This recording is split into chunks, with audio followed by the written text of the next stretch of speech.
दोस्तों भारत के दुश्मन चीन और पाकिस्तान तो है ही, एक और तीसरा देश खड़ा हो गया है और इस देश ने तो बाकायदा भारत की जमीनों पर कब्जा करने का प्लान तैयार कर लिया है। और इतना ही नहीं बल्कि इस देश ने तो एक नक्शा तक तैयार कर लिया है जिसमें भारत के 2 राज्यों के अहम इलाकों को अपना बताना शुरू कर दिया है।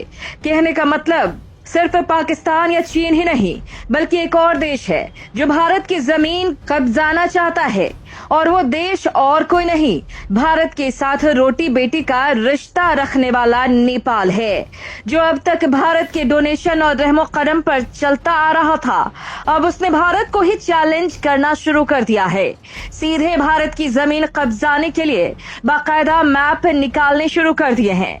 अब देखने वाली बात यह है कि नेपाल जैसे देश की इतनी हिम्मत कैसे हो रही है कि वो भारत के राज्यों के ही अहम इलाकों को अपना बता रहा है। अकेले नेपाल के बस की बात नहीं है दोस्तों, वीडियो में जानते हैं आखिर नेपाल ने क्यों और किसकी शह पर ऐसा करने की जुर्रत कर डाली है। ये बताएंगे कि भारत के 2 राज्यों के किन किन इलाकों पर नेपाल ने अपना दावा कर दिया है, इसके पीछे चीन का कनेक्शन क्यों बताया जा रहा है और किस तरह से भारत के साथ चीन और नेपाल आमने सामने आ सकते हैं, जो प्राचीन काल में अखंड भारत का हिस्सा थे। शायद भारत का प्लान है इन्हें वापस एक्वायर करने का। अखंड भारत के इसी भित्ति चित्र में लुम्बिनी और कपिलवस्तु को भी दिखाया गया है जो वर्तमान समय में नेपाल का हिस्सा है। इस भित्ति चित्र के सामने आने के बाद नेपाल के वामपंथी नेता बुरी तरह से भड़क गए हैं।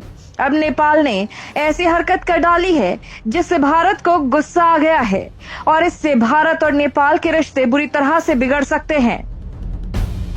दरअसल दोस्तों, भारतीय संसद की नई बिल्डिंग में अखंड भारत का नक्शा लगाए जाने पर भड़के नेपाल के विपक्षी दलों ने अब नापाक चाल चली है।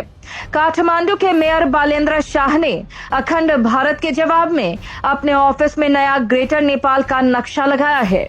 इसमें यूपी और बिहार के कई इलाकों को नेपाल का हिस्सा दिखाया गया है। वहीं नेपाल की सरकार ने अब तक इस मामले में कोई प्रतिक्रिया नहीं दी है।